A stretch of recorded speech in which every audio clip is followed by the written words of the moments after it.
샬롬.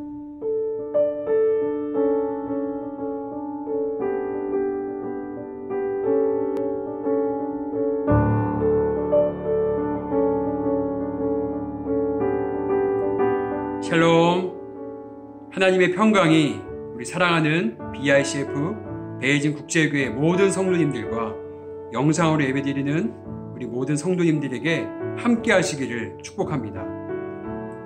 우리는 지금 새로운 도전 가운데 있습니다. 그리고 많은 뉴스들 가운데에서 정말 우리가 두려워하지 않고 하나님을 두려워해야 되는 그런 도전 가운데 있습니다. 오늘 예배를 통해서 하나님의 평강이 여러분과 함께 하시길 바라고, 그리고 주님이 주시는 그 기쁨이 여러분 우리 심령 가운데 임해서 정말 하나님의 은혜로 모든 전염병이 사라지는 은혜가 우리 삶 가운데, 우리의 이 땅 가운데 임하기를 여러분 함께 기도하기 원합니다. 제가 말씀을 읽어드리겠습니다. 시편 91편 2절 3절 말씀입니다. 나는 여호와를 향하여 말하기를 그는 나의 피난처요 나의 요새요 내가 의뢰하는 하나님이라 하시니, 이는 그가 너를 새 사냥꾼의 올무에서와 심한 전염병에서 건지실 것이미로라. 하나님께서는 우리를 정말 올무에서 해방시켜 주시고 심한 전염병에서 우리를 구원하시는 하나님이신 줄 믿습니다. 대한민국의 많은 교회들이, 그리고 중국의 교회들이 우리가 함께 모여서 건물에서 모여서 예배드리지 못하는 정말 영적인 도전 가운데 있습니다. 그런데 이때 우리는 요한복음에서 예수님이 말씀하시는 예배의 그 모습을 우리가 이 시간에 묵상해 보기 원합니다. 요한복음 4장 말씀인데요. 예수님께서 이렇게 말씀하셨어요. 이 산에서도 말고 예루살렘에서도 말고 너희가 아버지께 예배할 때가 오나니. 우리는 이 건물도 아니고 이 땅도 아니고 정말 하나님의 아버지께 예배할 때가 오는데, 하나님께서는 신령과 진정으로 아버지께 예배하는 자를 찾는다고 말씀하셨습니다. 사랑하는 성도 여러분, 지금 우리는 말세를 준비하는 때입니다. 정말 요한계시록에 그 말세 때가 되면 이보다 더 큰 박해와 환난과 어려움이 올 것입니다.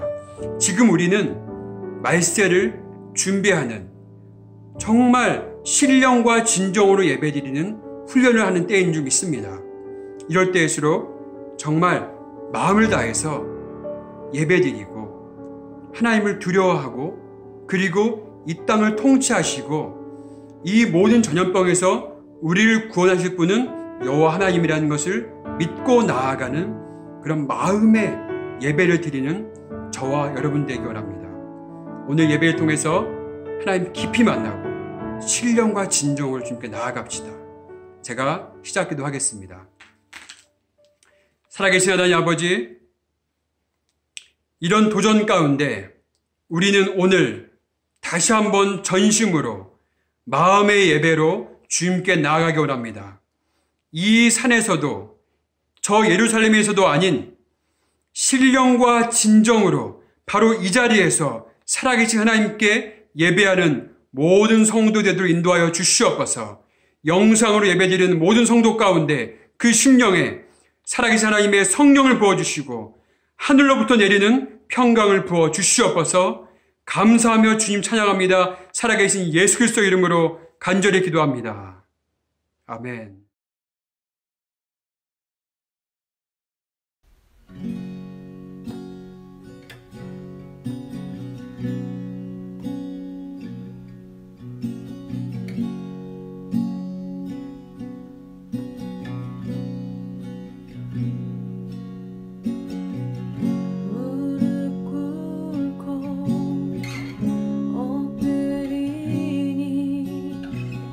우릴 겸손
눈을 돌려 모든 우상 버리오니 깨끗한 손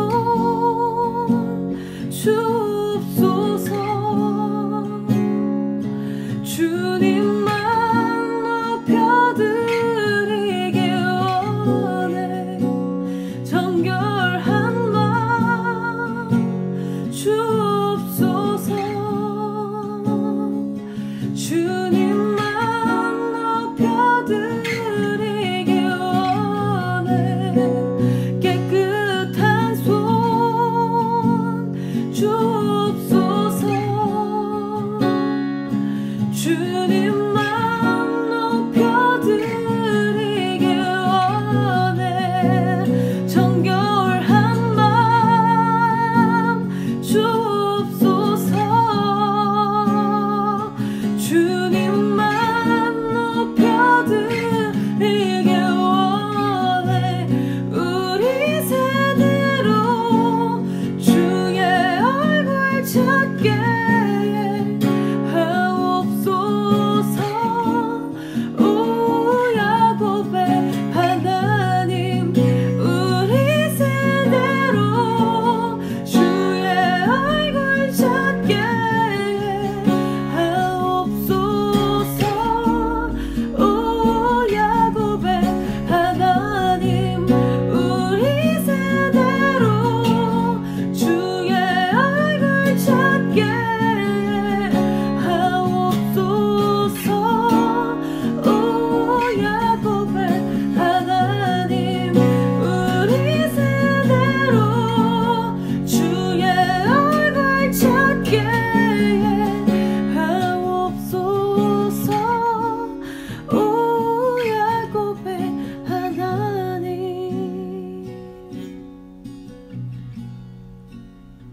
깨끗한 손 주옵소서. 주님만 높여드리기 원해. 정결한 마음 주옵소서. 주님만 높여드리기 원해.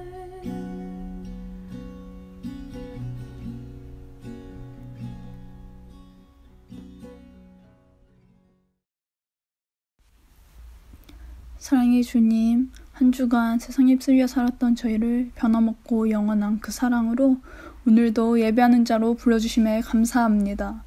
오늘 예배를 통하여서 외식하는 자들이 아니라 전심으로 주님께만 집중하며 예배하는 자들이 되게 하여 주시옵소서. 이 시간 조국 대한민국을 위하여서 기도합니다. 한국이 영적 정체성과 주님의 세우심을 기억하게 하여 주시고, 또 코로나 바이러스로 인한 국가의 무거워진 분위기 속 먼저 믿는 자들이 외부와 내부로부터 오는 걱정과 불안함의 음성이 아닌 보혜사 성령님의 음성에 귀 기울이며 기도하고, 소외된 자들에 위하여서 먼저 섬기고, 그러한 모습을 통하여서 믿지 않는 자들에게까지 예수님의 이름과 모습이 전하여지게 하여 주시옵소서. 또 많은 예배들이 폐하여지고 있는 이 시기 가운데 가정에서의 예배들이 더욱더 살아나게 하여 주시고, 결국에는 예배하는 조국 대한민국이 되게 하여 주시옵소서. 세계 각국에 계신 선교사님들을 위하여서 기도합니다. 익숙한 곳을 떠나 낯선 곳에서 예배하며 적응하는 주님의 자녀들에게 안전과 건강을 지켜주시고, 항상 주님 안에 거하며 영혼의 열매 맺음이 풍성하게 있게 하여 주시옵소서. BICF 모든 성도님을 위하여서 기도합니다. 각 나라와 각 지역에서 일어나는 영적 싸움 가운데 능히 감당하며 예배하는 자, 전하는 자가 되어 주님과 함께하는 은혜가 풍성히 있는 자들이 되게 하여 주시옵소서. 또 오늘 말씀 전하여 주시는 기훈 전도사님을 통하여서 말씀이 선포될 때 듣는 은혜가 있게 하여 주시고, 깨닫는 은혜가 있게 하여 주시고, 그 깨달음을 가지고서 예배 후의 삶에 적용하며 말씀을 직접 경험하는 그 은혜 또한 풍성히 있는 그 삶을 살게 하여 주시옵소서. 예수님의 이름으로 기도드렸습니다. 아멘.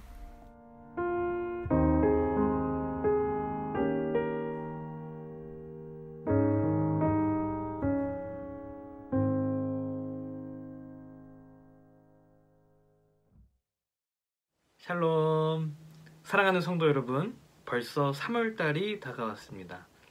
원래대로라면은 저희가 요맘때쯤에 함께 모여서 예배를 드렸을 텐데 최근에 어려운 상황 때문에 모이는 것이 잠시 연기되었습니다.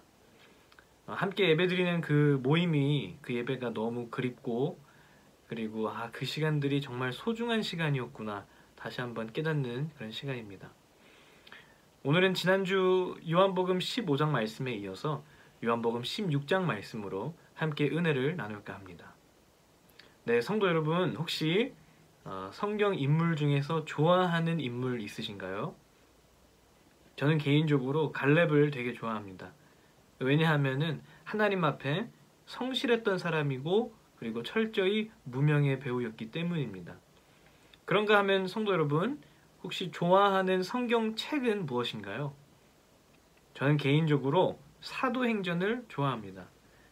왜냐하면은 까딱하면 이상한 질문을 제자들이 던지고 자꾸 예수님 속썩이는 말들도 하고 그런 철부지 제자들이었는데 성령의 충만함을 받고서는 땅끝까지 이르러 예수님의 증인이 되는 모습을 제가 사도행전을 통해서 볼 수 있기 때문입니다.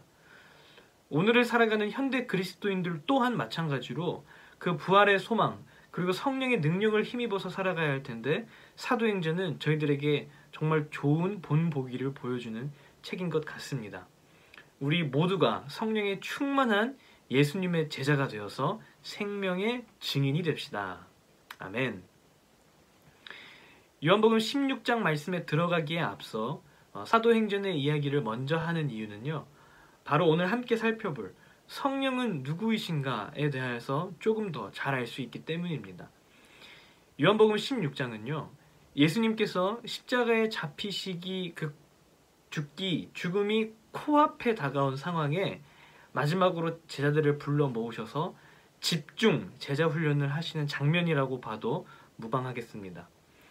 이제 곧 떠날 날이 얼마 안 남았는데 아직까지도 제자들은 막 딴소리하고 이상한 소리 하고 있으니까 예수님 입장에서는 마지막까지 조금 더 잘 가르쳐주고 싶은 그런 마음이 있었을 것 같습니다. 오늘 요한복음 16장 1절에서 7절 말씀 제가 대표로 봉독하겠습니다. 내가 이것을 너희에게 이름은 너희로 실족하지 않게 하려 함이니 사람들이 너희를 출교할 뿐 아니라 때가 이르면 무릇 너희를 죽이는 자가 생각하기를 이것이 하나님을 섬기는 일이라 하리라. 그들이 이런 일을 할 것은 아버지와 나를 알지 못함이라. 오직 너희에게 이 말을 한 것은 너희로 그 때를 당하면 내가 너희에게 말한 이것을 기억나게 하려 함이요 처음부터 이 말을 하지 아니한 것은 내가 너희와 함께 있었음이라. 지금 내가 나를 보내신 이에게로 가는데 너희 중에서 나더러 어디로 가는지 묻는 자가 없고 도리어 내가 이 말을 함으로 너희 마음에 근심이 가득하였도다. 그러나 내가 너희에게 실상을 말하노니 내가 떠나가는 것이 너희에게 유익이라. 내가 떠나가지 아니하면 보혜사가 너희에게로 오시지 아니할 것이요 가면 내가 그를 너희에게로 보내리니. 아멘. 방금 읽었던 16장 말씀 이전에 15장 후반부 말씀 보면요, 예수님께서 제자들이 이해하기에 조금 어려운 말씀들을 하십니다. 마치 곧 예수님에게 위기가 찾아올 것처럼 암시를 하는 내용입니다. 아니, 지금껏 어떠한 종교 지도자들과의 변론에서도 이기셨던 최고의 지성인이셨고, 그리고 오병이어로도 수만 명을 먹이시는 공급자이셨고, 심지어 바다더러 잠잠하게 하시는 그런 기적을 행하시는 사람, 이러한 스펙이라면은 곧 로마의 압제로부터 이 우리나라 이스라엘을 해방시켜 주실 분이 아닐까, 그런 적임자가 아닐까.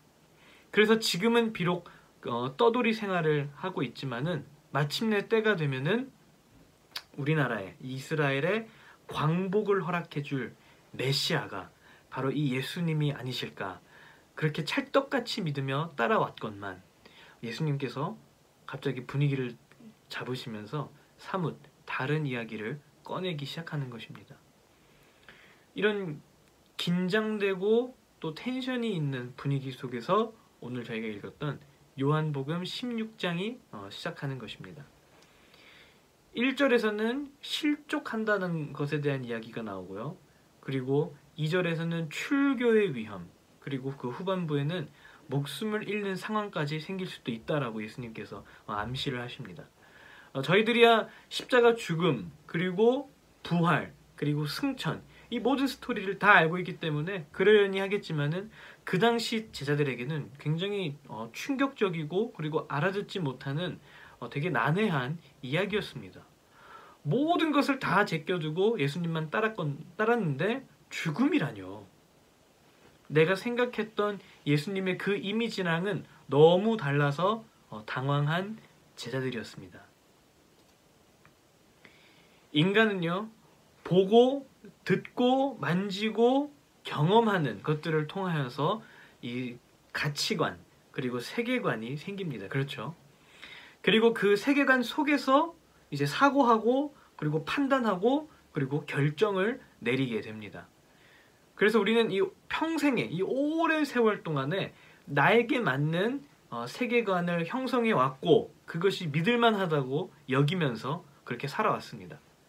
그러니까요, 이 세계관을 벗어나는 일, 혹은 우리의 계획이 없었던 새로운 변수, 나의 이 안전지대, 이 컴포트 존에 마찰을 일으키는 일이라면은 저희는 먼저 경계를 하기 마련입니다. 이것이 잘못됐다고 말을 하는 것이 결코 아닙니다. 인간은 이것을 기반으로 살아가기 때문이죠. 그런데 문제는 무엇이냐? 문제는 뭐냐면요, 바로 내가 형성해 온 이 세계관만 고집하는 자세입니다. 나의 생각을 벗어나지 못하는 태도입니다. 나의 사고방식을 주장하는 그 사람은요, 주관이 있고요, 그리고 강단이 있습니다. 하지만 반대로 다른 세계관을 인정하지를 못하는 것이죠. 그래서 자신의 생각, 자신의 그 세계관과 불일치하는 사람에 대하여서, 그리고 불일치하는 그 생각에 대하여서 때로는 정죄하는 마음도 따라오는 것입니다. 제자들도 3년 반 예수님과 함께 동거동락하면서 그들 나름의 봐왔던 예수님을 통하여서 만들어 놓은 어떤 그런 이미지가 있었고 그런 세계관이 있었습니다. 6절 말씀을 볼까요? 도리어 내가 이 말을 함으로 너희 마음에 근심이 가득하였도다. 지금껏 예수 그리스도를 이스라엘을 속량할 자로 믿고 따라온 자신들의 이 신념에 큰 위기가 찾아온 것입니다. 사랑하는 성도 여러분, 하나님께서는 반드시 나 중심의 나 중심으로 견고하게 된 이 세계관을 다루십니다. 어쩔 때는 고난이 될 때가 있고요, 또 어쩔 때는 위기가 될 수가 있겠습니다. 이러한 상황들을 통해서 하나님께서는 반드시 우리의 이 세계관, 이 내면을 다루시기를 원하십니다. 믿음이란 고집스럽게 움켜쥔 이 나의 세계관이 있잖아요. 이 세계관에 하나님 중심의 세계관이 들어올 수 있도록 여지를 만들어주는 것입니다. 아브라함에게는 하나뿐인 아들, 누가 있었죠? 네, 이삭이 있었습니다.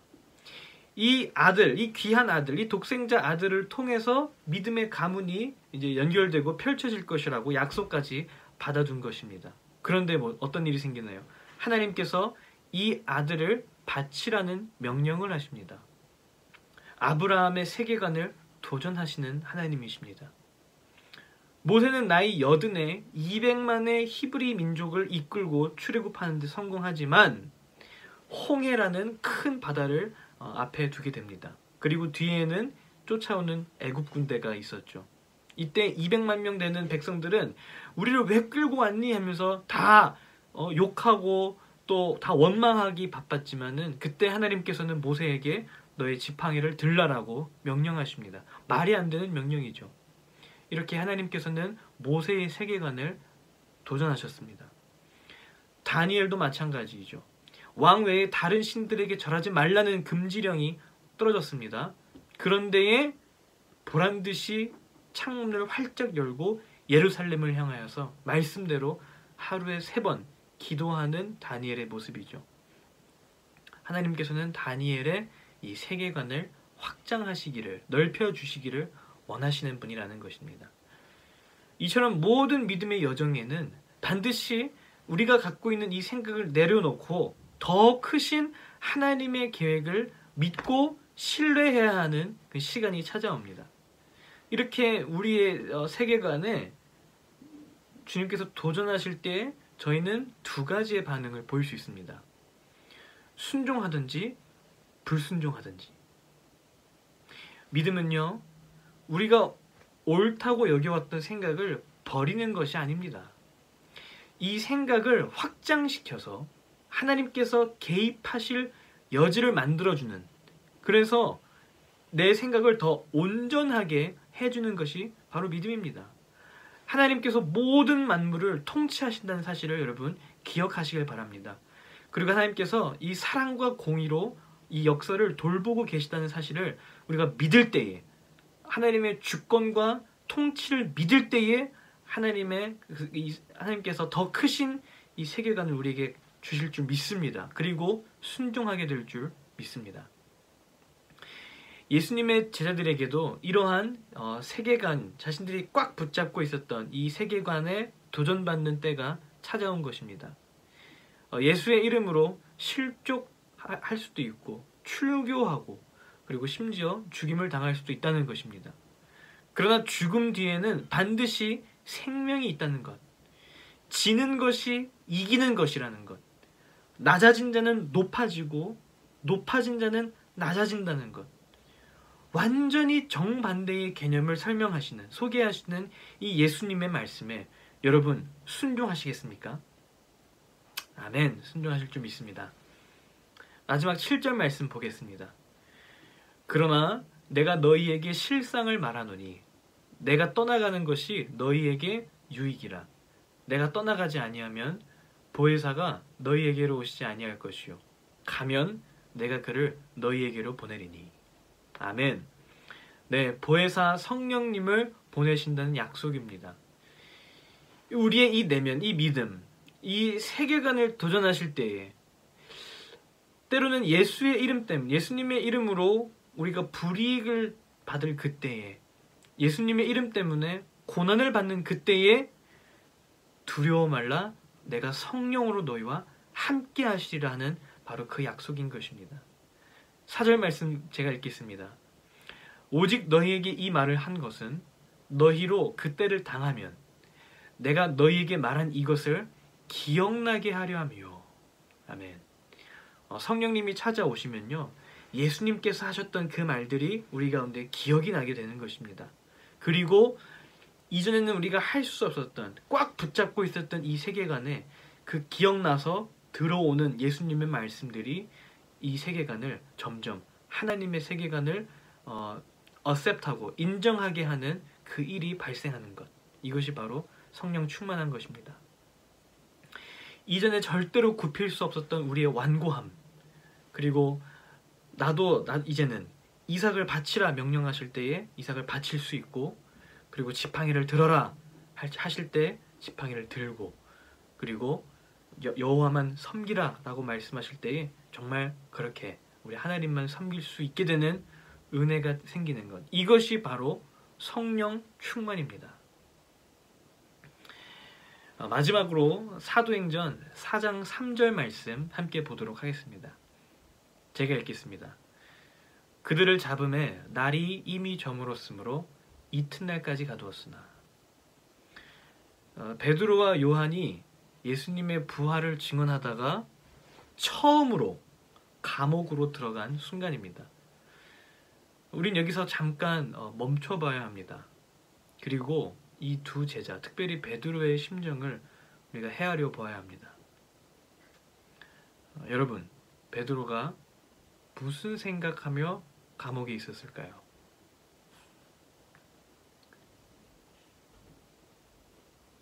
저는 두어 달 전에 베드로가 배신했던 예수님, 그래서 재판받으시는 그 예수님이 생각났을 것 같습니다. 그리고 이제는 이 예수님의 참 제자가 되어서 나도 그 이름 때문에 감옥에 들어오게 되었구나 이 생각을 하며 어쩌면은 너무 기쁘고 그리고 감격스러웠을지도 모르겠습니다. 그리고 성령께서 함께 하시니 오늘 저희가 요한복음 16장 1절에서 읽었던 실족하는 상황 그리고 출교, 죽음의 위기 예수님께서 미리 말씀하셨던 것들이 이러한 상황들에 대해서 미리 알려주신 것이구나 생각났을 것입니다. 이전에 베드로는 예수님을 3번 부인했습니다.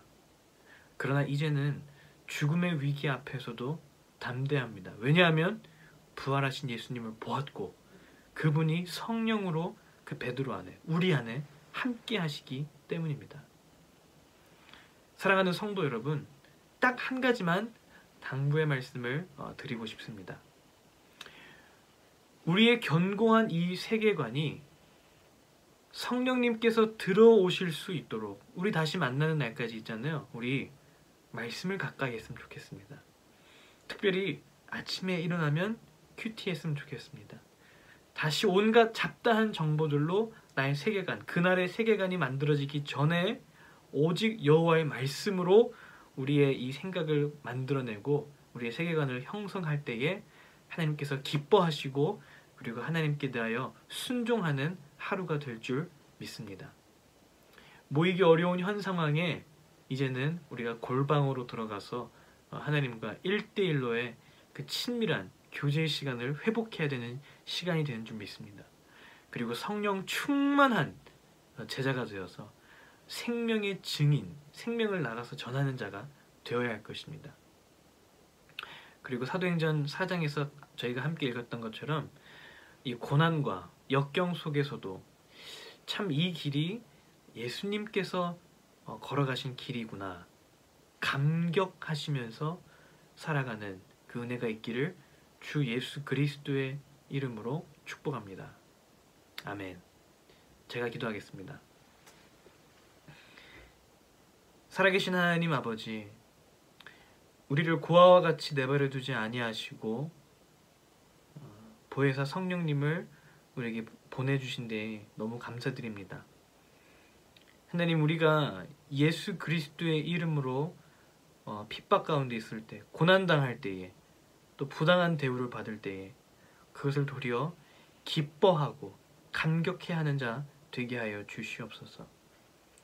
특별히 주님, 우리 안에 나 중심으로 견고하게 세워진 높은 세계관이 있는데 매일마다 우리가 주님 하나님의 말씀을 가까이 하겠사오니 이 세계관을 넓혀 주옵시고 더욱 크신 하나님을 신뢰하며 순종하는 우리가 될 수 있도록 은혜를 더하여 주시옵소서. 지금 현재 바이러스로 인하여서 모이는 것이 어려운 상황입니다.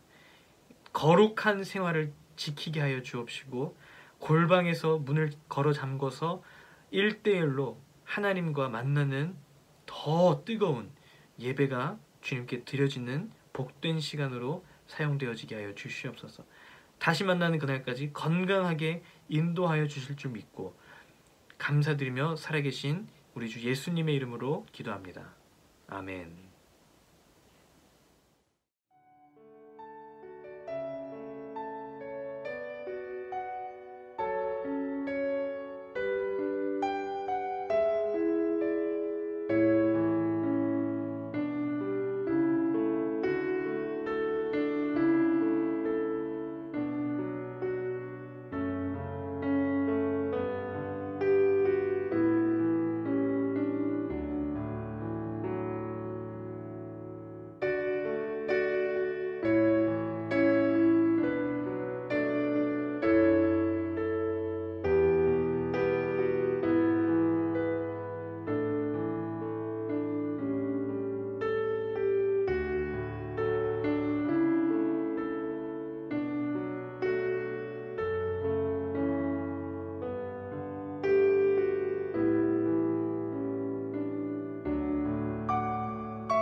주 안에서 항상 기뻐하라.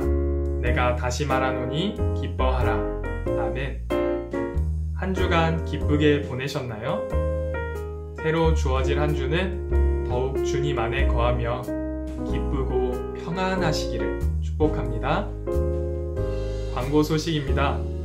지난 한 달간 보내드렸던 BICF 가족 편지를 3월에도 이어서 보내드릴 예정입니다. 많은 성도님들께서 편지를 통해 힘을 얻고 계시다고 말씀해 주셨는데요. 사랑하는 여러분, 이 어려움이 곧 기회입니다. 하나님을, 가족을, 이웃을, 교회를 더욱 더 사랑하고 이해하고 위해서 기도할 수 있는 아주 좋은 시간입니다. 나라와 열방을 생각하며 금식할 수 있는 아주 좋은 기회입니다.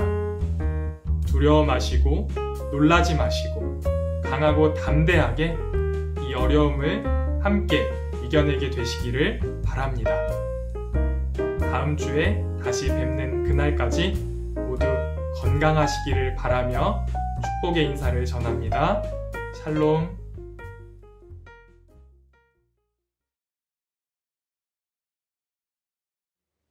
이제는 우리 구주 예수 그리스도의 놀라우신 은혜와 하나님의 한량없으신 사랑과 성령님의 교통하심, 함께하심, 역사하심, 인도하심이 영상으로 예배드리는 BICF 베이징 국제교회 모든 성도들 머리 위에, 그리고 한국에서 영상으로 예배드리며 신령과 진정으로 하나님을 의지하기로 결단하는 모든 성도들, 그리고 우리 중국에 살고 있는 모든 성도들, 하나님을 두려워하며 세계 열방을 위해서 기도하는 선교사님들과 주님의 자녀들 위해 이제로부터 영원토록 함께 하시기를 간절히 축원하옵나이다.